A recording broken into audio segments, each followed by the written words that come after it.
Muy buenas noches. Tenemos la lectura de la liturgia de la palabra del día sábado 22 de febrero del 2025, la sexta semana del tiempo ordinario, ciclo C.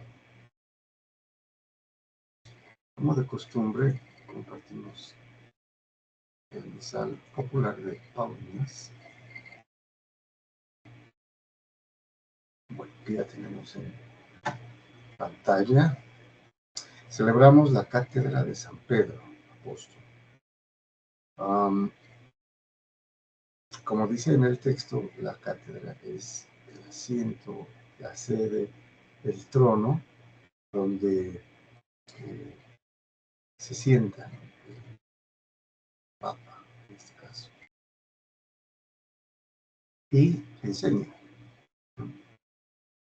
Y pues obviamente tenemos la palabra catedrático, que se refiere al maestro que enseña a nivel superior, de educación superior. La cátedra de los fariseos, ¿no? En la que Jesucristo, cuando se refiere, les dice: los fariseos se sientan en la cátedra de Moisés. Por tanto, obedezcan todo lo que les dice, porque saben que es de la ley, ¿no? Proviene lo que enseñó precisamente Moisés, pero no hagan lo que ellos hacen, que ellos dicen pero no hacen. O sea, no sigan su ejemplo de la práctica. Vamos entonces a las lecturas que son obviamente referidas a esta fiesta. Es una fiesta grande, es una solemnidad, ¿no? Más que una fiesta, por lo que representa. Tenemos la primera lectura de la primera carta del apóstol San Pedro, capítulo 5, versículos del 1 al 4. Bueno, se supone que estas cartas del apóstol San Pedro se realizaron desde Roma, ya cuando él estuvo en Roma, durante la iglesia y con la misión de confirmar a todos los hermanos, como era su misión dada por Jesucristo. Entonces nos dice San Pedro: queridos hermanos, a los presbíteros de esa comunidad, yo, presbítero como ellos, testigo de los sufrimientos de Cristo y partícipe de la gloria que va a manifestarse, los exhorto. Bueno, aquí habría que observar que San Pedro, como cabeza visible de la iglesia, a quien Jesucristo dejó con funciones de gobierno de la iglesia, se dirige a los presbíteros como iguales, por eso los trata de hermanos. Y eso es importante. Y también se está refiriendo a, a los presbíteros como pastores, ¿no? Como él es también el pastor. Bueno,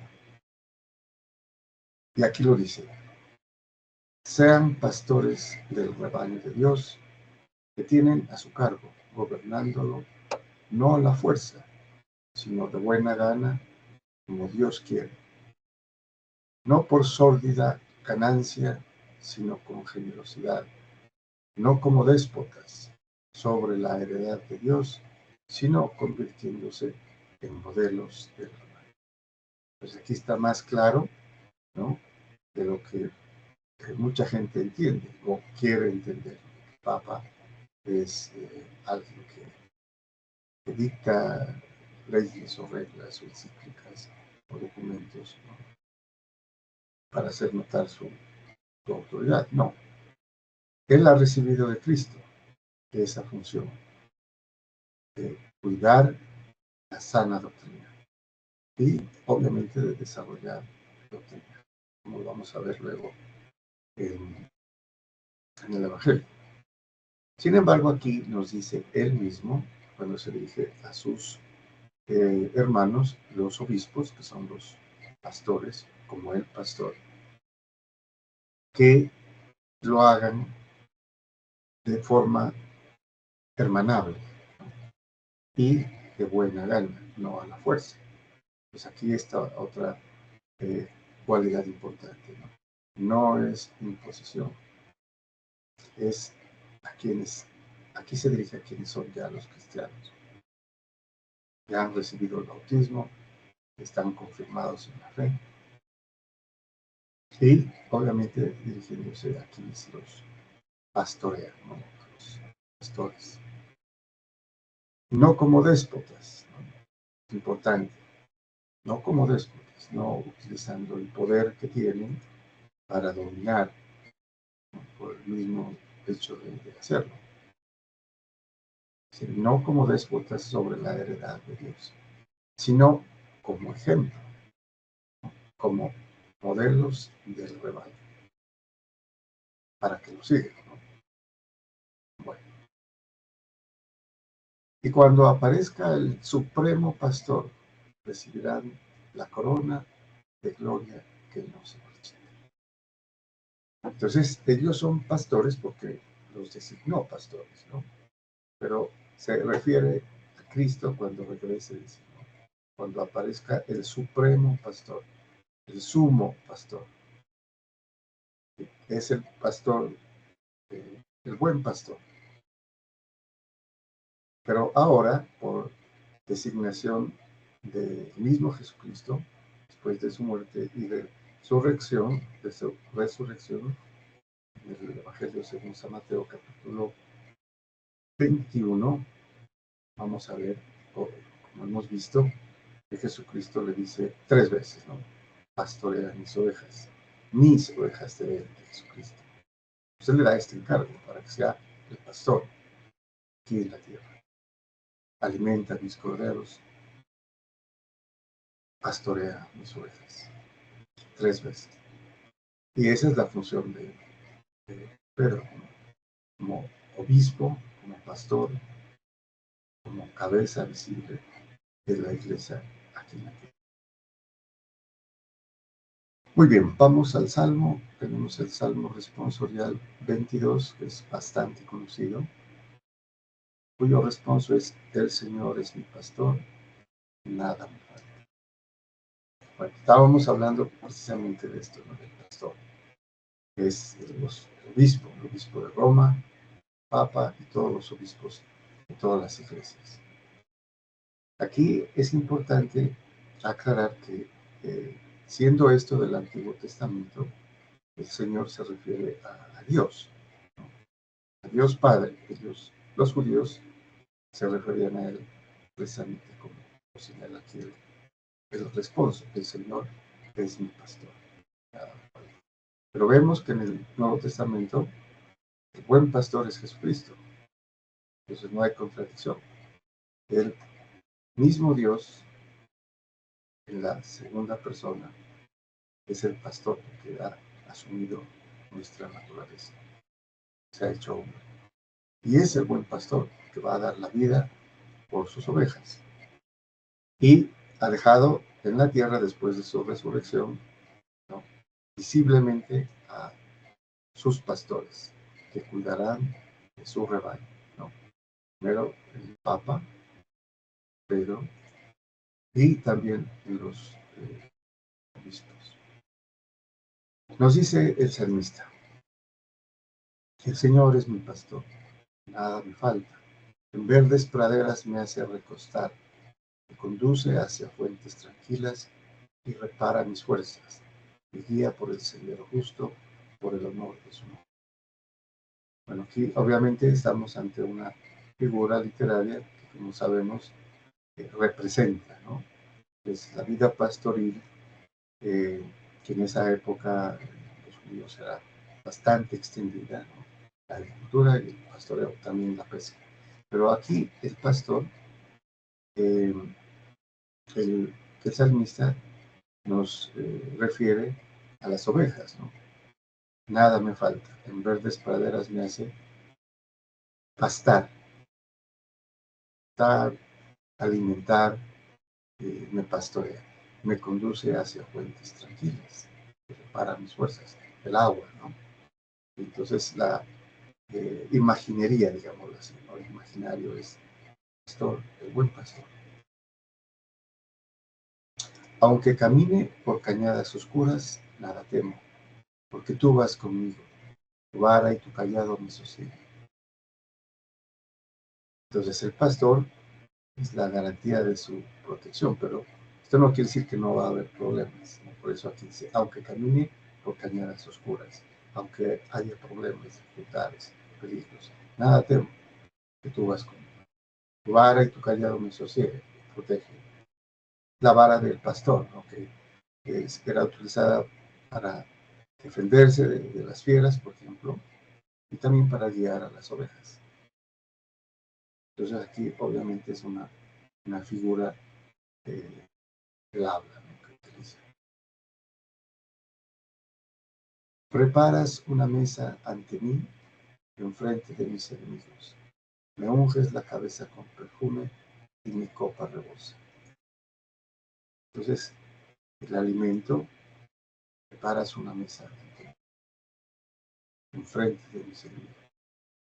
Y también me unges, ¿no? La unción era una señal de alegría y también de salud. La unción que era, se utilizaba el aceite de, de oliva, ¿no? Para ungir.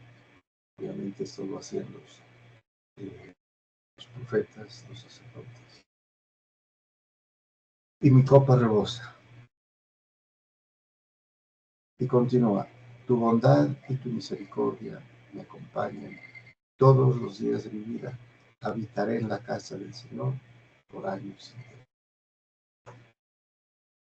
Pues aquí también podemos ver eh, una profecía mesiánica, referida pues a la era mesiánica, la misericordia de Dios en Jesucristo. Me acompañan todos los días de mi vida y habitaré en la casa del Señor por años sin término.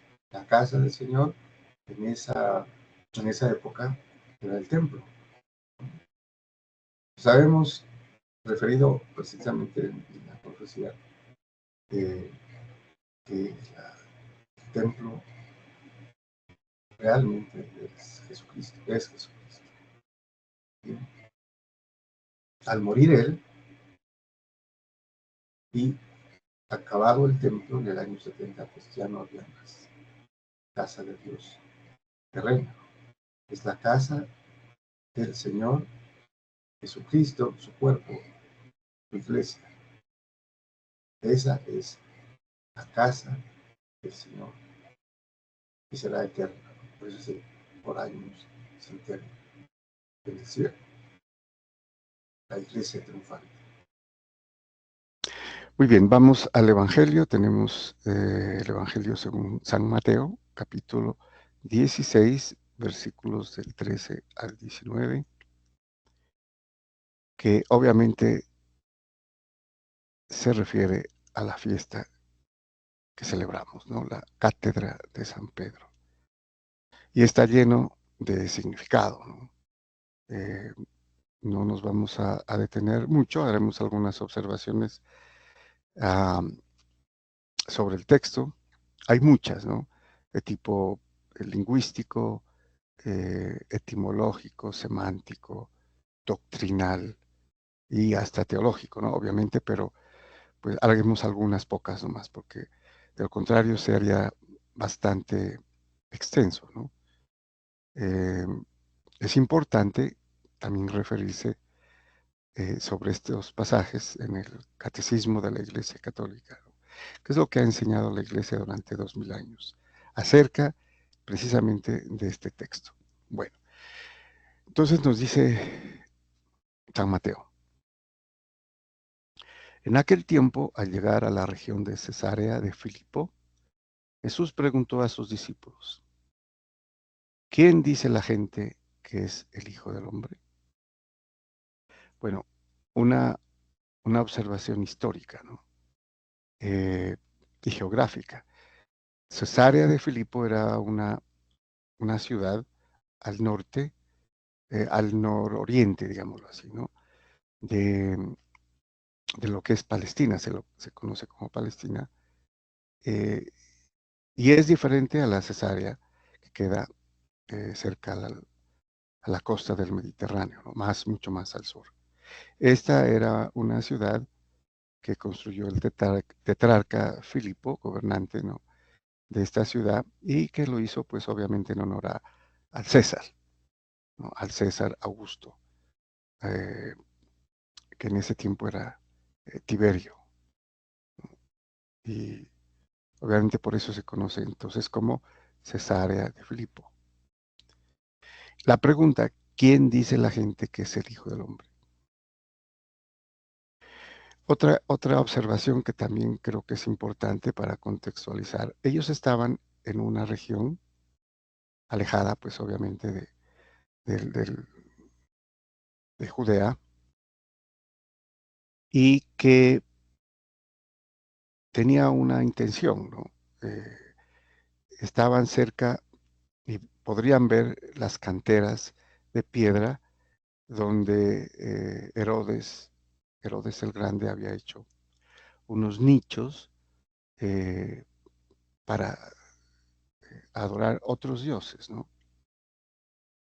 Inclusive está cerca de lo que se conoce ahora como Petra o Patras, ¿no? Creo que es una ciudad cuyo atractivo es esta región, donde se puede ver eh, labrada en piedra muchos dioses o, digámoslo, nichos donde se adoraban, ¿no? Diferentes dioses. Entonces es importante esa parte donde había una eh, masiva formación rocosa, ¿no? Y que obviamente utilizaron para allí labrar eh, diferentes figuras alusivas a diferentes dioses. Bueno, entonces está el contexto, ¿no? Geográfico, histórico. A la pregunta ellos contestaron, unos que Juan Bautista, otros que Elías, otros que Jeremías o uno de los profetas. Eso es lo que contestaron sus apóstoles, ¿no? Sobre quién decía la gente que era el Hijo del Hombre. Porque había en el ambiente y desde, pues obviamente las profecías que eh, vendría un profeta del Antiguo Testamento, ¿no? Antes de que estuviera el Mesías, antes de que apareciera el Mesías. Entonces la gente pensaba, según los apóstoles, que él era ese profeta, ¿no? Que vendría a anunciar la llegada del Mesías. Bueno, y aquí está la pregunta que eh, que los va a orientar, ¿no? O que los va de alguna manera a llamar la atención, ¿no? Ellos han estado 2 años con el Señor Jesucristo, ¿sí? Y todavía no están completamente convencidos. Por eso la pregunta primera, ¿no? Entonces la gente dice eso. Ahora, él les preguntó, ¿y ustedes quién dicen que soy yo?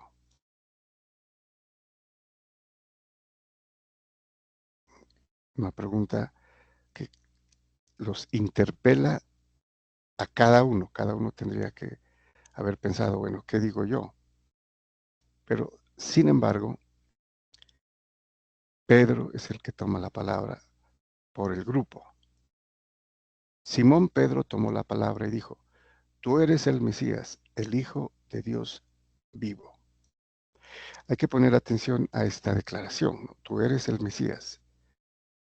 San Lucas y San Marcos solamente llegan hasta aquí, en este pasaje, ¿no? Eh, tú eres el Mesías. Pero según este evangelio, San Mateo, Pedro dice el Hijo de Dios vivo. O sea, que no solamente es el Mesías, sino que él atina a la divinidad, porque es Hijo de Dios vivo, hecho hombre, ¿no? Bueno, Jesús le respondió, dichoso tú, Simón, hijo de Jonás. Bueno, aquí podríamos también considerar una versión, bienaventurado eres tú, ¿no? Bienaventurado. Simón, hijo de Jonás, ¿no? Simón Bar-Jona es hijo de Jonás, que era su padre, ¿no? Entonces, aquí lo alaba, ¿no? Y vamos a ver por qué. Porque eso no te lo ha revelado nadie de carne y hueso, sino mi Padre que está en el cielo. Entonces, bienaventurado, dichoso, ¿no? Bendecido eres tú, porque mi Padre te lo ha revelado. No la carne, dice, no. No porque tú eres inteligente o porque tú eres santo, ¿no? Sino porque hay una revelación aquí, implícita. Lo que dijo Simón, hijo de Jonás, es revelación del Padre. Se lo dice Jesucristo, ¿no? Y por eso es completo, que dice que Él es el Mesías y también que es de naturaleza divina, porque es hijo de Dios vivo. Que no lo dicen los otros dos sinópticos, ¿no? De San Marcos y San Lucas. Bueno, aquí viene una cosa importante. Pedro ha declarado, ¿no? La mesiandad y la divinidad de Jesucristo. Ahora Jesucristo le devuelve, ¿no? A Pedro lo que es y lo que será, ¿no? Entonces hay un paralelismo aquí que a veces se puede pasar por alto. Bueno, ahora te digo yo, tú eres Pedro y sobre esta piedra edificaré mi iglesia y el poder del infierno no la derrotará. Entonces es importante, ¿no? Decir que en respuesta a la declaración de Pedro de la mesiandad y la divinidad de Jesucristo, él también le va a decir quién es él, ¿no? ¿Quién es Simón, hijo de Jonás? Le dice, tú eres Pedro, y sobre esta piedra edificaré mi iglesia. Aquí habría que hacer una observación lingüística y etimológica, ¿no? Pedro no era nombre en esa época, y, y en el griego eh, sería Petra, femenino, ¿no? Entonces, obviamente que tendría que cambiarse o utilizarse el masculino, Petros. Esa sería la traducción, ¿no? En el griego, ¿no? Petros. Y en español, pues obviamente Pedro. Sin embargo, Jesucristo hablaba arameo, no hablaba con sus discípulos que eran judíos y él mismo judío no utilizaban el griego, sino el arameo, la lengua materna o nativa. Por eso él tuvo que haber utilizado el arameo.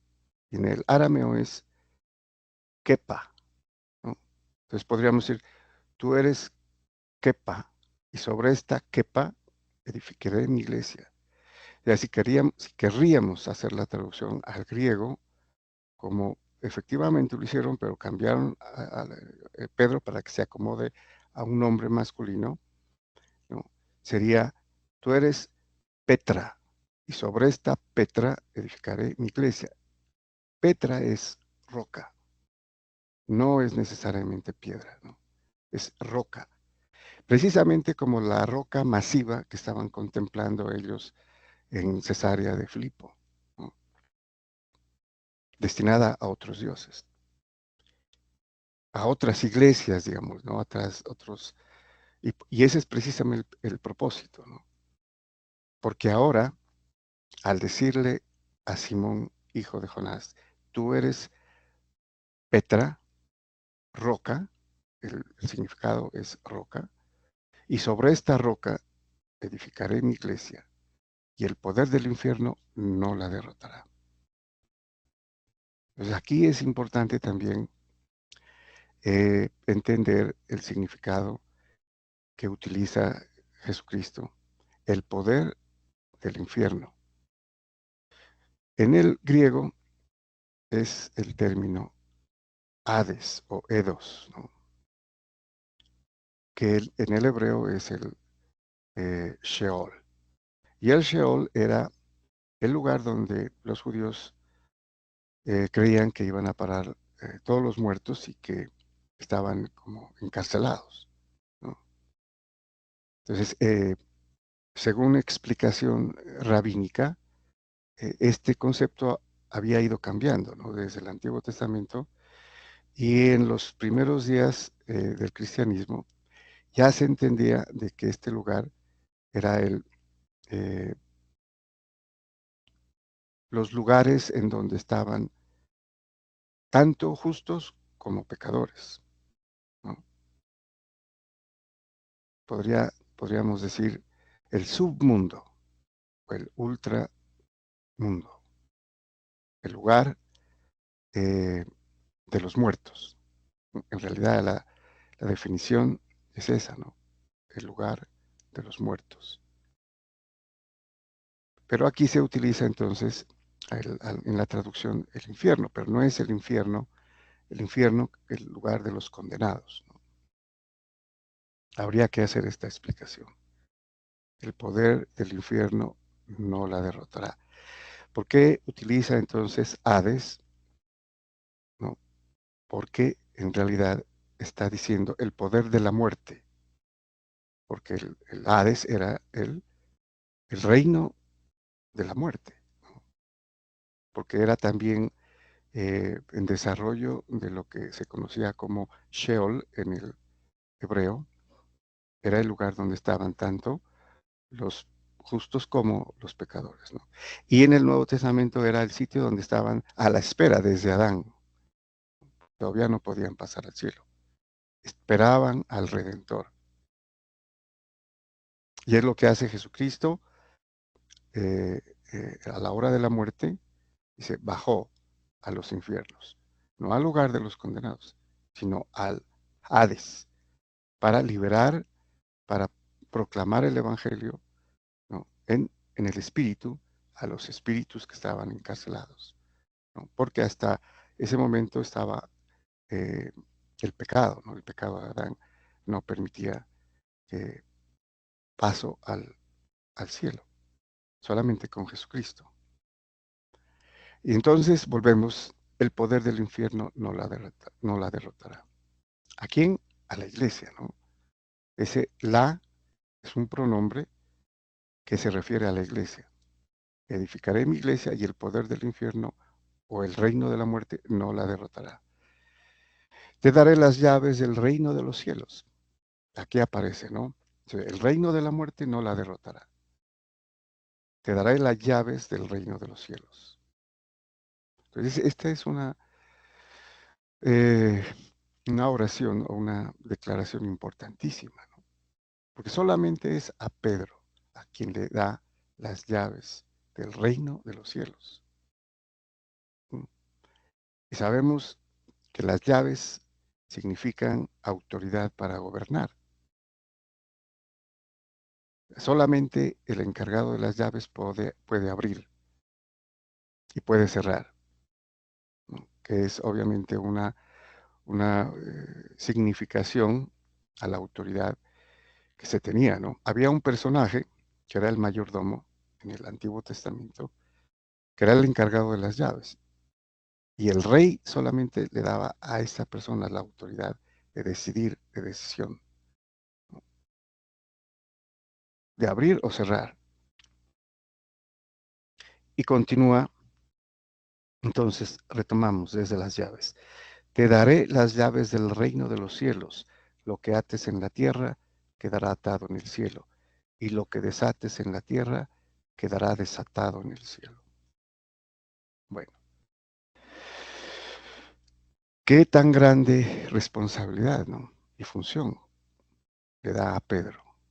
A él solo le da las llaves del reino de los cielos, solo a él, a Pedro. Eh, la autoridad de atar y desatar también se la da en otro pasaje posterior a todos los apóstoles, ¿no? A los apóstoles. Porque con eso entendemos que es el colegio apostólico, que tiene ese poder, ¿no? Pero con Pedro, no sin él.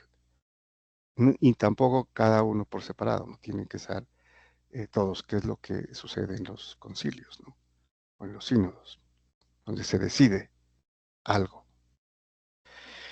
También es importante eh, los verbos atar y desatar. Atar es prohibir y desatar es permitir.